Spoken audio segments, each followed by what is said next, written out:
सभी का स्वागत है हमारे YouTube channel study with Dharmveer PD class में। फ्रेंड्स, आज हम फिर से एक नई वीडियो को लेके आ गए हैं।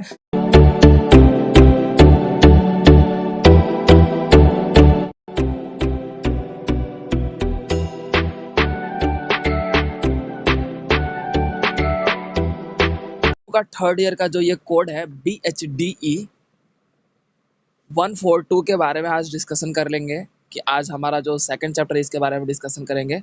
इससे पहले मैंने इसका फर्स्ट चैप्टर है उसका वीडियो उसकी क्लास लेके कंप्लीट कर चुके हम फर्स्ट चैप्टर का। उसका लिंक मैं आपको डिस्क्रिप्शन में मेंशन कर दूंगा, आप वहां से जाके उस फर्स्ट चैप्टर को कवर अप कर सकते हैं। आज हम बात कर लेते हैं इग्नू के इस बुक के चैप्टर नंबर सेकंड के बारे में। ठीक है, तो इस बुक में आपका जो सेकंड चैप्टर है आधुनिक युगीन परिस्थितियां। अब तक हमने पढ़ा था कि आधुनिक युगीन व्यवस्था और जो व्यवस्था था उसमें किस तरीके से परिवर्तन आया, तो वो हमने फर्स्ट चैप्टर में पढ़ा था। अब हम बात कर लेते हैं आधुनिक युगीन परिस्थितियां। भाई, परिस्थितियां का मतलब होता है सिचुएशन। ठीक है, अब इसमें क्या आता है आपका, हम बात कर लेते हैं 2.0 का।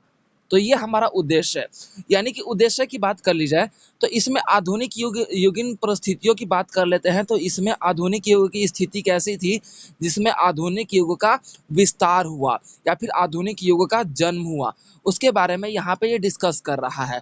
स्पष्ट रूप में कहा जाए तो यहाँ पे आपकी बात बोल रहा है कि यहाँ पे क्या क्या परिस्थितियां थी, राजनीतिक, आर्थिक और बोल सकते हो कि अलग अलग सारी प्रकार की परिस्थितियों के बारे में हम यहाँ पे डिस्कशन करेंगे। और इसमें आपका सामाजिक परिस्थितियों की महत्वपूर्ण भूमिका रही है। जमींदार कैसे, श्रमिक, पूंजीवादी, पूंजीपति, उच्च वर्ग के लोग, धार्मिक धार्मिक स्थितियां, इन सभी के बारे में हम इस चैप्टर में पढ़ेंगे कि भाई आधुनिक युग का जो विस्तार है उसमें किस प्रकार हुआ, इन परिस्थितियों के बारे में हम डिस्कशन करेंगे इस चैप्टर में। ठीक है, तो ये आपका उद्देश्य जो है और प्रस्तावना जो कि अब कंप्लीट होता है। प्रस्तावना में मैंने लाइक दैट आपका इंट्रोडक्शन पूरा बता दिया कि इस चैप्टर में इन परिस्थितियों के आधुनिक युग की व्यवस्था और आधुनिक युग का काल के बारे में यहाँ पे हम अच्छे से स्पष्ट करेंगे। ठीक है, तो हमारा ये प्रस्तावना भी जो कि आपका 2.1 है वो कंप्लीट होता है। अब हम बात कर लेते हैं 2.2 के बारे में। तो हमारा 2.2 है आधुनिक युग के स्वरूप और स्थिति। भाई, आधुनिक युग की स्वरूप क्या है? स्वरूप का मतलब होता है स्ट्रक्चर, और स्थिति क्या है, यानी कि कितना वो फैला हुआ है। आधुनिक युग की स्वरूप और उसकी स्थितियों की बात कर लेते हैं। तो परिस्थितियों में हमारा अनेक व्यवस्था देखने को मिला, जिसमें आपका पृष्ठभूमि के रूप में हम आधुनिक युग और आधुनिक साहित्य का निर्माण व्यवस्था देखेंगे कि आधुनिक युग का जो स्थिति है ना, वो हमारे साहित्य पर निर्भर बखूबी करता आया है। ठीक है, तो हमारा जो साहित्य है आधुनिक युग के शब्द का एक महत्वपूर्ण अंश माना जाता है, जिसके माध्यम से ही हम अपने आधुनिक युग की स्थितियों का महत्वपूर्ण भूमिका निभाने में सक्षम हो पाए हैं। क्योंकि साहित्यकारों के द्वारा और साहित्य लेखन के माध्यम से ही हमारे युग का जो है आधुनिक युग या फिर मॉडर्न टाइम के रूप में देखा गया। आदिकाल के रूप में देखा जाए, आदिकाल जिसमें आपका देखा गया श्रृंगार रस, वीर भक्ति, ठीक है, नीति, और बोल सकते हो कि साहित्य, और ये सारी क्या है, श्रृंगार रस व्यवस्था भूमिका, वीर और भक्ति काल। ये क्या है आपका, श्रृंगार काल हो गया, वीर वीर काल हो गया, भक्ति काल, जिसमें आपकी वीर गाथा में वीर वीर काल के रूप में देखा गया। भक्ति काल में आपका श्री के बोल सकते हो श्री कृष्ण के उपासक जैसे मीराबाई हो गई, आपके तुलसीदास हो गए, ठीक है, और आपका बोल सकते हो कबीर दास हो गए, या फिर बोल सकते हैं कि सूरदास। ठीक है, मतलब इन्होंने ये भक्ति काल के कवि के रूप में जाने गए। तो इन कविताओं के माध्यम से, ठीक है, रीति काल का भी स्थिति हमें देखने को मिला, श्रृंगारिकता का भी स्थिति देखने को मिला, रूढ़िवादी सोच व्यवस्था की भी स्थिति देखने को मिली। तत्पश्चात हमारा जो युग आया वो हमारा आधुनिक काल का नवीन दृष्टिकोण के रूप में देखा गया। इस काल में अगर बात कर ली जाए तो हमारे जो आलोचक थे वो हमारे साहित्य के रूप में, हमारे साहित्य परिवर्तन में भी अपने कालों के माध्यम से इसमें महत्वपूर्ण भूमिका निभाए। भाषाओं का जो स्थिति था, हमारे लिखने का तौर तरीका था, उसमें परिवर्तन हुआ जाने लगा। ठीक है, युग घटित होने लगा, और आपका बोल सकते हैं कि नए नए स्रोतों के निर्माण से हमारे दुख सुख का जो परिवर्तन स्वरूप था, व्याख्या करने की स्थिति थी, उसमें एक नया तौर तरीका जोड़ा गया, और हमारे धर्म और बोल सकते हो हमारे आर्थिक स्थितियों के माध्यम से, हमारे लेखन क्रिया के माध्यम से उसका विवेचना करते हुए हमारे धर्म और अधर्म की बातों को भी हमारे साहित्य के माध्यम से जोड़ा गया। अब ये आधुनिक युग की परिस्थितियाँ क्या थी?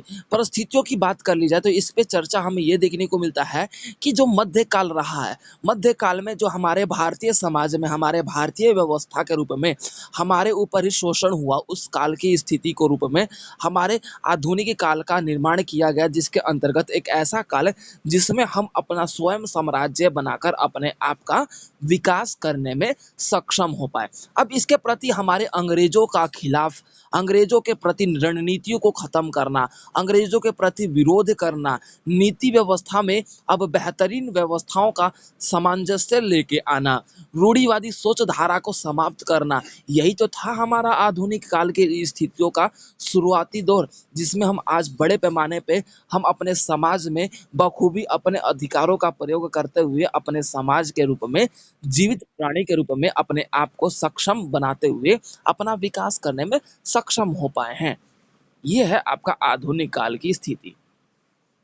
ठीक है, तत्पश्चात क्या हुआ कि हमारे इन संस्कृति के रूप में हमारे सुधारकों ने अपने भाषाओं का परिवर्तन करते हुए, जो पद की लेखन क्रिया था उसमें गद में परिवर्तन करते हुए, अरबी, फारसी और उर्दू का सामंजस्य था उसको समाप्त करते हुए हमारे खड़ी बोली और बोल सकते हो कि देवनागरी लिपि और गद्य व्यवस्था, गद्य साहित्य के रूप में हमारी रचनाओं का एक स्वरूप आगे बढ़ाया गया, जिसके माध्यम से हमारे समाज में सुधार करना, ईश्वर चंद्र विद्यासागर के रूप में देखा जाए तो अलग अलग ग्रंथों का और अलग अलग वेद लिखा, दयानंद सरस्वती जो है समाज सुधारक के वेदों के महत्वपूर्ण विद्याता के रूप में जाने जाते हैं। ठीक है, तो इनके कारण क्या है कि हमारे समाज की एक नई सोच व्यवस्था को स्थापित किया गया, जिसके कारण है, इसी कारणवश हमारे समाज का आधुनिक काल की स्थिति, आधुनिकीकरण की स्थिति हम देख सकते हैं। ठीक है, और ये छुआछूत, जाति पात, स्त्री पुरुष भेदभाव था, इसका विरोध करते हुए समानता, स्वतंत्रता, राष्ट्रीय चेतना, वैज्ञानिकता, इन सभी भावनाओं को हमारे समाज में जोड़ा गया। आर्य समाज और आप बोल सकते हो रामकिशन पर, ठीक है, तो इन जैसे बोल सकते हो कि ब्रह्मा समाज, इन सभी समाजों का, सभी समाज का एक बोल सकते हैं कि समान अधिकार देकर समान एक तरीके का सम्मान करना ही इस आधुनिक काल का एकमात्र लक्ष्य बना। अब उसके बाद हम बात कर लेते हैं 2.3, नामकरण एवं सीमांकन। देखो, नामकरण की बात कर ली जाए तो आधुनिक युग का नामकरण आधुनिक ही क्यों क्यों पड़ा? आधुनिक शब्द का जो उत्पत्ति है, अब बात कर लेते हैं नामकरण के ऊपर। आधुनिक शब्द का जो स्थिति है, आधुनिक का मतलब होता है इस समय, इस समय यानी कि जो अभी समय चल रहा है। ठीक है, आधुनिक काल का और भी अगर शाब्दिक अर्थ देखा जाए तो इस समय का यानी कि नया वर्तमान समय। ठीक है, आधुनिक का मतलब है एक अभी यानी कि वर्तमान समय जो है उसी को आधुनिक कहा गया, और लास्ट में काल यानी कि समय, यानी कि अभी जो समय चल रहा है उसी को आधुनिक काल या फिर आधुनिक युग के रूप में जाना जाता है। तो आधुनिक युग का जो नामकरण है वो हमारे महत्वपूर्ण धारणाओं को रूप में हम देख सकते हैं, जिसके अंतर्गत हम अगर बात कर लेना तो आधुनिक युग की हमारे साहित्य परिवर्तन, हमारे स्थितियों की महत्वपूर्ण भूमिका, हमारी संस्कृति, हमारे धर्म और बोल सकते हैं कि हमारे स्थितियों का कालखंड भी हम देख सकते हैं इस युग में। ठीक है, तत्पश्चात हमारे आधुनिक युग का जो स्थिति है वो हमारे एक ऐसे भव्य समाज का उजागर स्वरूप है जो हमारे 1857 में नवीन समाज राष्ट्रीय स्वतंत्रता संग्राम आंदोलन के रूप में हमने छेड़ दिया था। ठीक है, जो 1857 में आंदोलन चला था, स्वतंत्रता संग्राम जो युद्ध चला या फिर आंदोलन चला, तो उस रूप में हमने आधुनिक स्थितियों का देखा। आधुनिक जिसमें आप बोल सकते हैं कि हमारा एक खुद का अब ऐसा समय, जिसमें आपका देखा गया कि भारतेंदु के रचना काल का भी महत्वपूर्ण भूमिका रहा है आधुनिक युग में। क्यों? क्योंकि भारतेंदु काल में ही लेखकों ने अपने लेखन क्रिया में महत्वपूर्ण बदलाव लाए। इससे पहले जो आता था आपका अरबी, फारसी, उर्दू, ठीक है?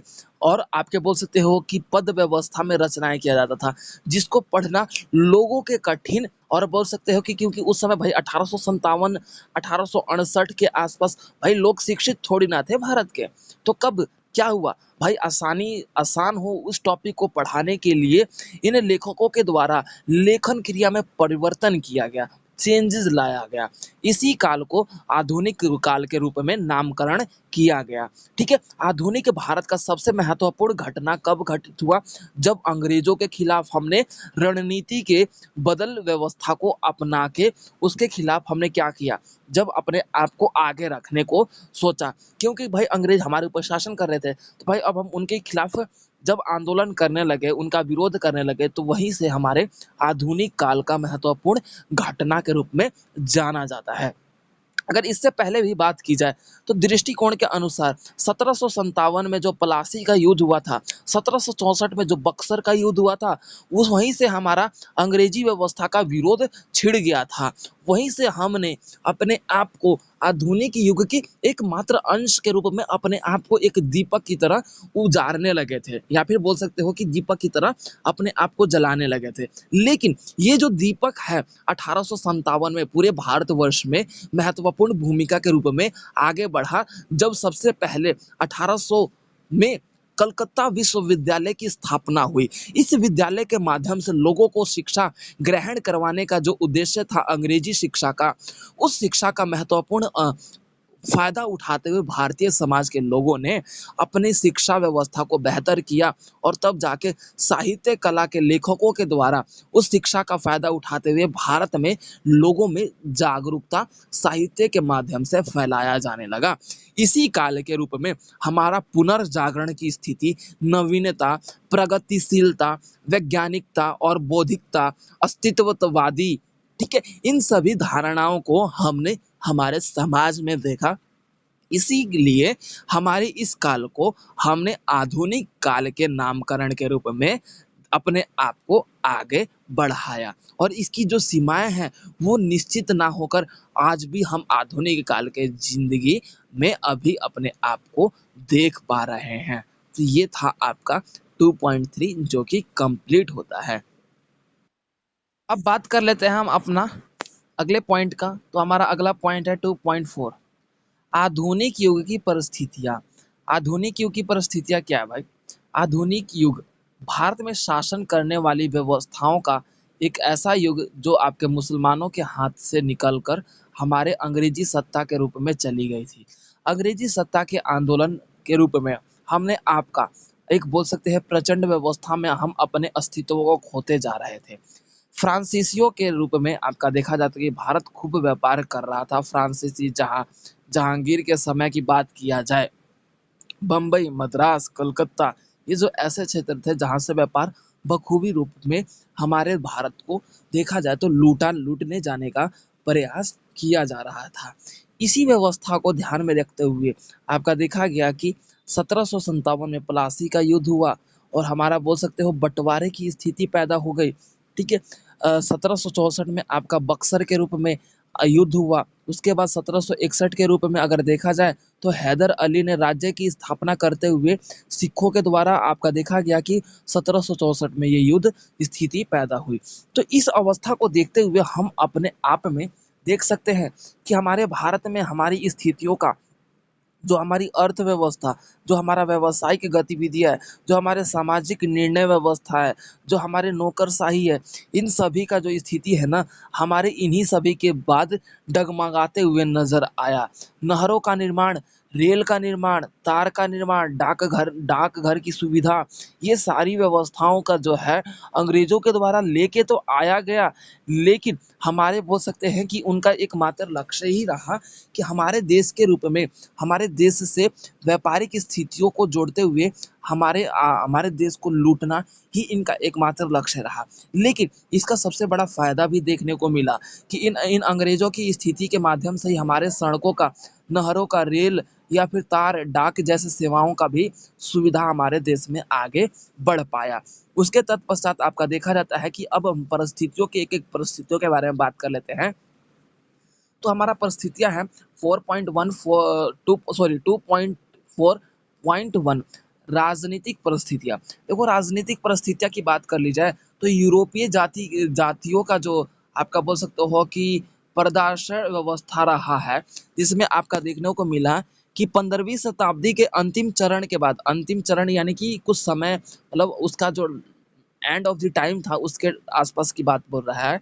तो हमारे दक्षिणी भारत में आपका देखा जाता है कि केरल में जिस तरीके से 1498 में मई 1498 में वास्को डी गामा ने जिस तरीके से भारत की दक्षिणतम क्षेत्र के माध्यम से हमारे भारत की खोज की, उसी स्थिति के माध्यम से वहीं से हमारे समुद्री व्यापार की व्यवस्था को आगे बढ़ाने का और मुगलीय साम्राज्य जिस तरीके से हमारे भारत में स्थापित हुआ, तो उस साम्राज्य में किस तरीके से शाहजहां और जहांगीर जैसे बोल सकते हो मुगल के अकबर और जहांगीर इन सभी के द्वारा किस तरीके से हमारे भारतीय अवस्था में राज किया गया।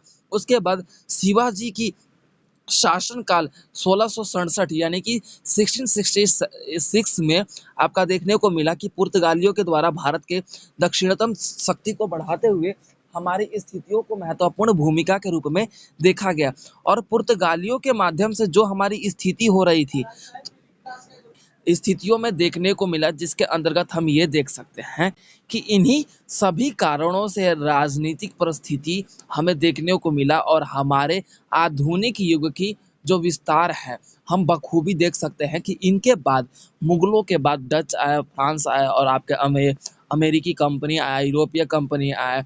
तो इन कंपनियों का हमने बखूबी विरोध करते हुए इनके शासन काल में हमने आपको आगे बढ़ाते हुए अपने भारतीय समाज की जो व्यवस्था है उसमें आधुनिकीकरण जोड़ते हुए अपने आप को भी देखने को मिला। अब थोड़ा हम बात कर लेते हैं 1857 के आसपास का काल। तो अंग्रेजों का जिस तरीके से ईस्ट इंडिया कंपनी ने आपका बोल सकते हो कारतूसों में जो स्थितियाँ स्थापित किया, जिसके कारण आपका देखने को मिला कि लॉर्ड डलहौजी के समय काल में 1848 से लेकर 1856 के कार्यकाल के रूप में आपका जो ब्राह्मण क्षेत्र था उस क्षेत्र में किस तरीके से कारतूसों में सूअर और गाय के चमड़े के मांस को कारतूसों में लेके आगे बढ़ाया गया और यहीं से आपका देखा जाता है कि नाना साहब जैसे और बोल सकते हैं कि मंगल पांडे जैसे हमारे वीर जवान और हमारे देश भक्त प्रेम और देश से जो प्रेम करने वाले हमारे माता जो बोल सकते हैं भारत माता के ऊपर न्यौछावर होने वाले अपने जानों के अपने मृत्यु के भी ना सोचकर उन्होंने अपने जानों पर खेल कर अंग्रेजी सत्ता के खिलाफ युद्ध छेड़ा और इसी युद्ध के माध्यम से हमारे आधुनिक युग का निर्माण देखने को मिलता है। तो ये था आपका पूरा राजनीतिक परिस्थितियाँ जो इतिहास से लेके आपके आधुनिक तक किस तरीके से राजनीति चलते हुए आया। ठीक है, तो ये था आपकी राजनीतिक परिस्थितियाँ। अब हम बात कर लेते हैं उसके बाद 1857 के बाद स्वतंत्रता स्वाधीनता आंदोलन संग्राम जो था उसके बारे में बात कर लेते हैं। ठीक है, तो अब इसमें क्या हुआ, दिल्ली के अंतिम जो मुगल शासन बहादुर शाह जो थे, जिसके रूप में बहादुर शाह जफर जो था, आपका झांसी की रानी, बिहार में आपके बोल सकते हो राजा वीर कुंवर सिंह, अमर सिंह, परम देशभक्त तात्या तोपे के माध्यम से इन्होंने 1857 में स्वाधीनता आंदोलन या फिर स्वाधीनता संग्राम की स्थिति को आगे बढ़ाया गया। ठीक है, अगर बिहार की बात कर लीजिए तो राजा वीर कुंवर सिंह जो थे आपके बिहार के जो आरा जिला के जो जगदीशपुर है वहाँ से ये बिलोंग क्या करते थे। रानी लक्ष्मीबाई जो झांसी की रानी के रूप में जानी गई, उन्होंने भी अपने भारतीय समाज के रूप में अंग्रेजों के खिलाफ इन अलग अलग क्षेत्रों में आंदोलन छेड़ दिया और इसी माध्यम से इन्हीं आंदोलन के माध्यम से हमारे देश में बंगाल के आपका बोल सकते हो बैरकपुर के आपके पलटन जो क्षेत्र था, पलटन सिपाही जो थी, मंगल पांडे के द्वारा आपका देखने को मिला कि 29 मार्च 1857 में बंगाल में बैरकपुर में आपका ये आंदोलन अंग्रेजों के खिलाफ छेड़ दिया गया। और यही क्रांति था जो कि समय-समय पर हमारे लोगों के बीच एक आग उमड़ती हुई नज़र आई और हमने अपने भारत और अपने बोल सकते हैं अपनी संस्कृति, अपने मातृभूमि के रूप में हमने अपने आप को प्रेरित किया और हमारे अंग्रेजी शासन के खिलाफ हमने युद्ध और मोर्चा छेड़ दिया, जिसके माध्यम से जो देसी रियासतें थी, उनका जो विलय और उनका बोल सकते हो कि उनका जो बँटवारा उनके द्वारा किया गया था, उन बँटवाराओं के द्वारा आपका बोल सकते हैं मानसिंह जैसे लोगों के द्वारा ना मानसिंह जैसे नामक व्यक्ति के त्याप्ता के रूप में देखा गया और आपके अलग-अलग जो क्रांतिकारी थे, उनके माध्यम से हमारे आधुनिक युग का जो निर्माण देखने को मिला। तो ये था आपका स्वाधीनता के रूप में जो स्थिति है, वहाँ से लेके अब तक का समय, जिस तरीके से झाँसी की रानी जो थी लक्ष्मीबाई,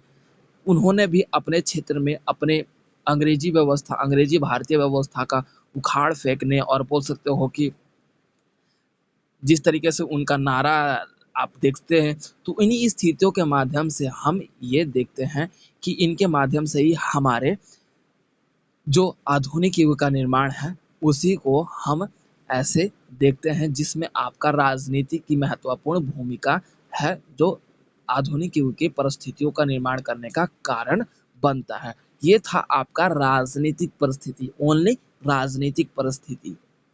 अब हम बात कर लेते हैं आर्थिक परिस्थिति। आर्थिक परिस्थिति की बात कर लेते हैं तो भारत में आर्थिक जो कृषि जनजीवी थे, कृषि जनजीवी यानी कि कृषि पर आधारित जो कृषि पर निर्भर जो जनसंख्या थे, बोल सकते हो ग्रामीण क्षेत्र के लोग थे या फिर अलग-अलग क्षेत्र के लोग थे या फिर बोल सकते हो भारत के नगरों के आबादी जो क्षेत्र के लोग थे, जो कृषि पर ही निर्भर थे। भारत के ग्राम आर्थिक व्यवस्था के रूप में जो कृषि की स्वाधीनता व्यवस्था रही है, वो हमारे शब्दावली में हम देख सकते हैं कि भारत के जो गाँव छोटे-छोटे स्वतंत्र हो चुके थे, उनमें आर्थिक परिस्थितियों के कारण ही हमारी जो है आपका देखने को मिला कि आधुनिक स्थिति का निर्माण हुआ। जिसमें आपका देखने को मिला कि बाहरी दुनिया से इन लोगों का कोई संबंध नहीं था, लेकिन जिस तरीके से हमारे ग्रामीण क्षेत्र में उनका जो विकास की स्थिति थी, वो धीमा हो रहा था। तो आपका इसी व्यवस्था को ध्यान में रखते हुए उन्होंने अपनी आर्थिक व्यवस्था को बढ़ाते हुए, अपने अधिकारों की माँग करते हुए, अलग-अलग राजनीति व्यवस्था के रूप में, आधुनिकीकरण की स्थिति के रूप में, ठीक है? और आपका बोल सकते हो कि कृषि व्यवस्था के रूप में, प्रारंभ में जैसे कि कंपनी नील की कंपनी होती थी, लाख की कंपनी होती थी, चीनी की, सूती कपड़े की कंपनियाँ हुआ करती थी। तो इन मिलों के माध्यम से रेशमी कपड़ों का मिल होता था। इन कपड़ों के माध्यम से व्यापार करते हुए अपने आधुनिक व्यवस्था के रूप में हमने आगे बढ़ाया, ठीक है? अहमदाबाद में आपका बोल सकते हो सूरत हो गया, बड़ौचर हो गया, अहमदाबाद हो गया, आगरा हो गया, इन जैसे क्षेत्रों में जिस तरीके से फैक्ट्रियों का निर्माण किया गया, इन फैक्ट्रियों के निर्माण से हमारे भारतीय समाज में आधुनिकीकरण की स्थिति देखने को मिला। ठीक है? तत्पश्चात अगर बात कर लेते हैं, तो भारतीय मशीनों के राजनीतिक व्यवस्थाओं के रूप में ब्रिटिश शासन के काल से ही जो आर्थिक व्यवस्था के रूप में जो मशीनों का स्थिति रहा है ना, तो वहाँ से कौशल ज्ञात करते हुए हमारे कुछ ऐसे भारत के लोगों के द्वारा हमारे देश में भी मशीनीकरण की स्थिति को हमारे समाज के रूप में लेके आया गया और इसी के तत्पश्चात ईस्ट इंडिया कंपनी ने भी हमारे समाज में जिस तरीके से अपने यूरोपीय कंपनी या फिर बोल सकते हो कि ईस्ट इंडिया कंपनी ने जिस तरीके से हमारे भारत में अपना नींव डाला था, यानी कि अपने जड़ें फैला रखा था। उन जड़ों को ध्यान में रखते हुए यहाँ के लोगों ने उन्हीं से अनुभव लेते हुए हमारे देश में अब क्या किया गया, आधुनिकीकरण की स्थिति को आगे बढ़ाया गया। औद्योगिक क्रांति के रूप में भी हमारे जो बोल सकते हो कच्चे मालों की जो अफरा-तफरी थी, कोई देखने को मिलता था। विदेशी कंपनियाँ क्या करती थी हमारे देश से कच्चे माल लेकर हमें ये तैयार माल बड़े कीमतों में बेचा करती थी। तो इसी व्यवस्था को देखते हुए हमारे भारत में भी अब आधुनिकीकरण की स्थिति को आगे बढ़ाया गया और 1793 में यानी कि 1793 की बात कर ली जाए तो लॉर्ड कॉर्नवालिस जो थे द्वारा बंगाल और बिहार, उड़ीसा जमींदार जैसे लोगों का भी यहाँ पर कृषि के रूप में अब कृषि व्यवस्था में परिवर्तन करते हुए, थोड़ा बहुत मशीनों का प्रयोग करते हुए यहाँ पर आगे बढ़ाने का प्रयास किया गया, प्रयत्न किया गया। उसके तत्पश्चात आपका देखने को मिला कि 1900 के शुरुआती दौर की बात कर ली जाए, तो देश में बड़ी पीढ़ियों के द्वारा विपत्ति और बोल सकते हो कि बड़े फैसलों के द्वारा प्लेग जैसे बीमारियों का निपटारा करते हुए यहाँ पर आर्थिक व्यवस्था की स्थिति और परिस्थितियों ने भारतीय समाज को आधुनिकरण की ओर ले जाने लगा। ठीक है। ठीक है, तो अब हम बात कर लेते हैं 2.4.3 सामाजिक परिस्थिति। सामाजिक परिस्थिति की बात कर लेते हैं। सामाजिक परिस्थिति की बात कर लेते हैं, तो हमारे भारतीय समाज में जो रूढ़िवादी धारणा थी, फूट डालो और राज करो नीति, ठीक है, ब्रिटिश शासन काल के द्वारा ही जिस प्रकार से जाति पात जो चल रहा था हमारे समाज में, जाति पात को खत्म करते हुए, जैसे आपका बोल सकते हो कि राम मनोहर राय के द्वारा जिस तरीके से हमारे समाज सुधार व्यवस्था को आगे बढ़ाया गया। हमारे समाज में जो जाति पात था, ऊंच नीच की भावना थी, इससे बाल विवाह, पुनर्विवाह, सती प्रथा, ये सारी प्रथाओं को हमारे समाज से विलुप्त करने के लिए अलग अलग राजनेताओं और बोल सकते हो कि समाज सुधारकों के द्वारा हमारे देश में हमारे इन कूटनीतियों को विरोध करते हुए हमारे समाज में जो है एक नई सोच व्यवस्था धारणा का उजागर करते हुए हमारे भारतीय समाज में आधुनिकरण की स्थिति को आगे बढ़ाया जाने लगा।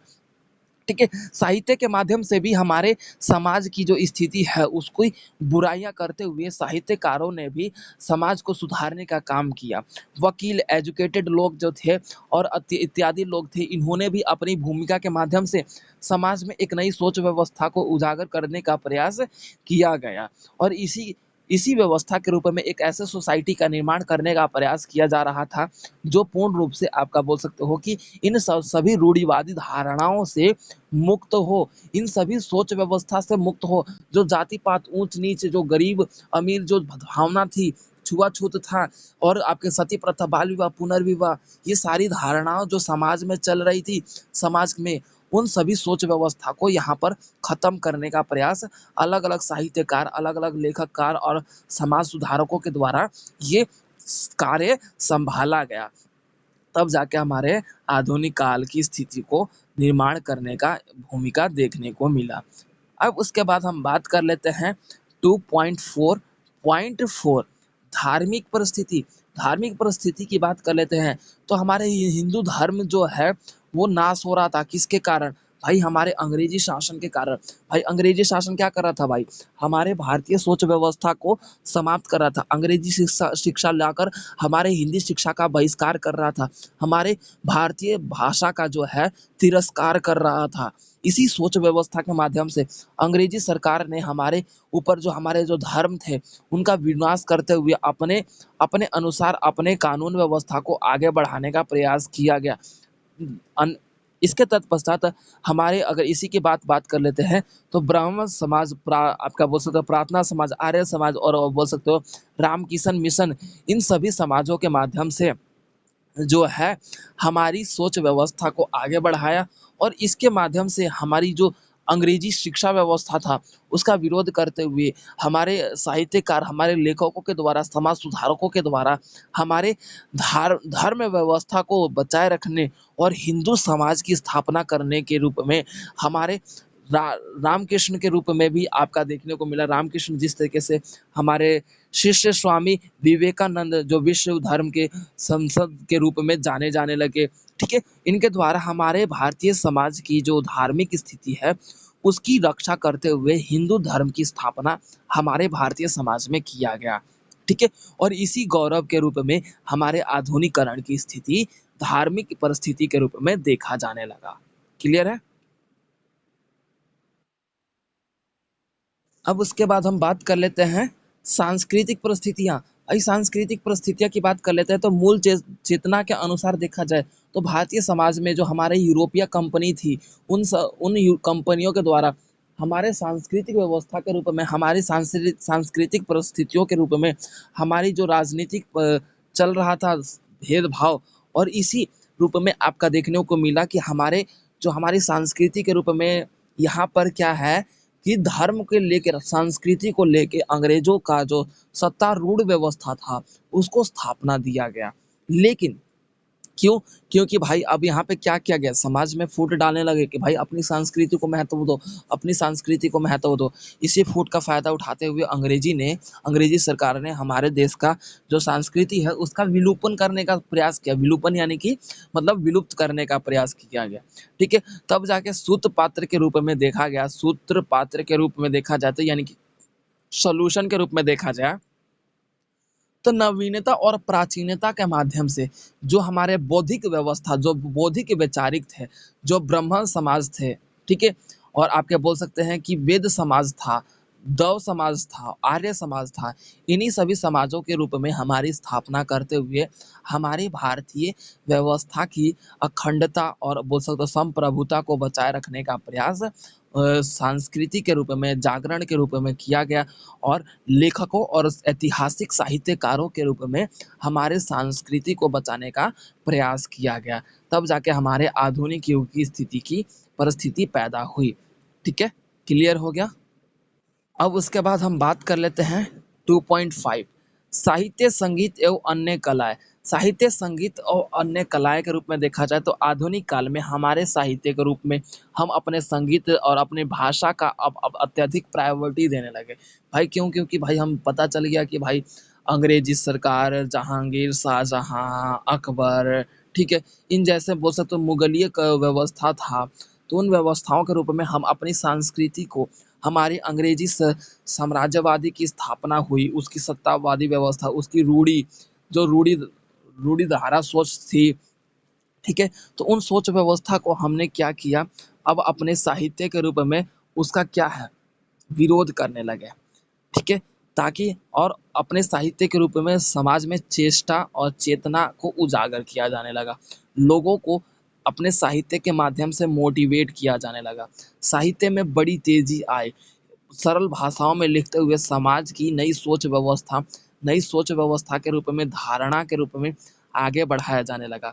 साहित्य से तेजी आते आते हम अपने संगीत, हम अपने कलाओं का महत्वपूर्ण भूमिका को समझने लगे, अंग्रेजी व्यवस्था का विरोध करने लगे, उर्दू, फ़ारसी और बोल सकते हो अरबी जैसे भाषाओं का हम ना अपनाकर अब हम हिंदी व्यवस्था, हिंदी साहित्य व्यवस्था का विस्तार करने लगे। अपने पुस्तकों और समाचार पत्रों और पठन लेखन में हमने अपने साहित्य, अपने संगीत कला और अपने अन्य कलाओं का जो है न्योछावर करते हुए अपनी स्थितियों में उनकी भूमिका को अपनाने लगे। इसी के रूप में हमारे संगीत कला और साहित्य कला और बोल सकते हो कि अन्य कलाओं के रूप में हमारे स्थितियाँ देखने को मिलती हैं, जिसकी हमने बखूबी रक्षा भी किया और नवजागरण युग का निर्माण करते हुए इन कलाओं को हमने आगे बढ़ाते हुए इसका एक नवीनतम उदाहरण आधुनिक युग में प्रस्तुत किया। क्लियर हो गया?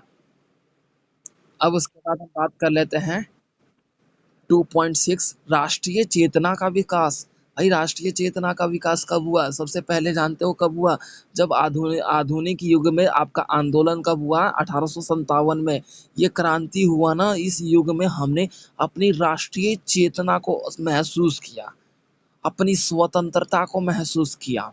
झांसी की रानी बोल सकते हैं, जिस तरीके से लक्ष्मीबाई थी, ठीक है? उसके बोल सकते हैं बिहार के आपका बोल सकते हैं वीर कुंवर सिंह थे। उसके बाद आपका बोल सकते हैं कि अलग-अलग मंगल पांडे जैसे महान विद्वान जो भारतीय माँ के रूप में, अपने पुत्र के रूप में उन्होंने अपने आप को प्रस्तुत किया, ठीक है? तो इन वीर जवानों और इन वीर योद्धाओं के रूप में हमने इन शहीदों को हमने बखूबी सलाम करते हुए हमारी राष्ट्रीय चेतना की जो स्थिति है, उसका विकास जो है इन्हीं सब के समीप हमने महसूस किया। इन्हीं के द्वारा ही हमारे राष्ट्रीय की चेतना को हमने महसूस किया अपने भारतीय समाज में। भारतीय संस्कृति की अखंडता, संप्रभुता, उसके बोल सकते हो मैथिली शरण गुप्त जैसे, प्रसाद निराला, सूर्यकांत त्रिपाठी निराला, महादेवी वर्मा, दिनकर, माखनलाल चतुर्वेदी, सुभद्रा कुमारी चौहान जैसे लेखकों ने भी अपनी महत्वपूर्ण भूमिका के निभाते हुए इन राष्ट्रीय चेतनाओं के रूप में अपने साहित्य कला को लिखना बखूबी इन्होंने प्रसारित करना शुरू कर दिया। इन भावनाओं को हमारे देश की, हमारे राष्ट्रीय भावनाओं को इन लेखकों के माध्यम से भी बड़ी बखूबी हमारे भारतीय समाज में साहित्य कला के माध्यम से प्रस्तुत किया जाने लगा। जिसके कारण हमारे भारतीय समाज में राष्ट्रीय चेतना का, यानी कि हमारे भारत प्रेम जैसे और हमारे भारत के अस्तित्व को स्थापना देते हुए जिस तरीके से मंगल पांडे जैसे, आपके लक्ष्मीबाई जैसे, वीर कुंवर सिंह जैसे उन योद्धाओं के माध्यम से हमारे राष्ट्रीय चेतना का विस्तार हमने बखूबी देखा। और इन लेखकों ने भी उनकी मतलब कुर्बानी को ज़ाया ना देते हुए अपने साहित्य कला का महत्वपूर्ण फ़ायदा उठाते हुए समाज में राष्ट्रीय चेतना का अस्तित्व की स्थापना करने का प्रयास किया। और तब जाके हमारे देश में राष्ट्रीय चेतना की स्थिति को भी हमने स्थापित करके दिखा दिया। ठीक है? तो ये था आपका पूरा 2.6 जो कि अब कंप्लीट होता है। ठीक है, तो अब हमारा आ जाता है 2.7। 2.7 हमारा सारांश है। आधुनिक युगीन परिस्थितियों की बात की जाए तो इस चैप्टर में हमने पढ़ा कि आधुनिक युग की परिस्थितियाँ कैसे उत्पन्न हुई।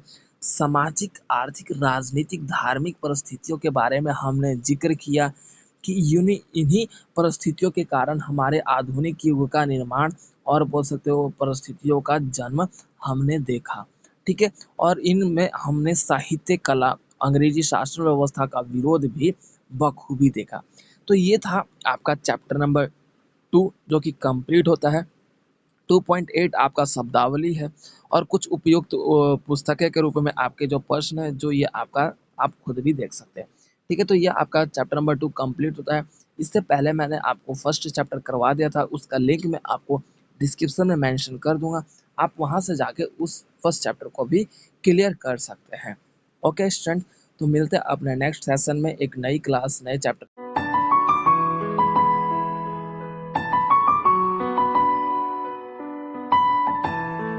तो वीडियो को like, comment, share and subscribe करना ना भूलें।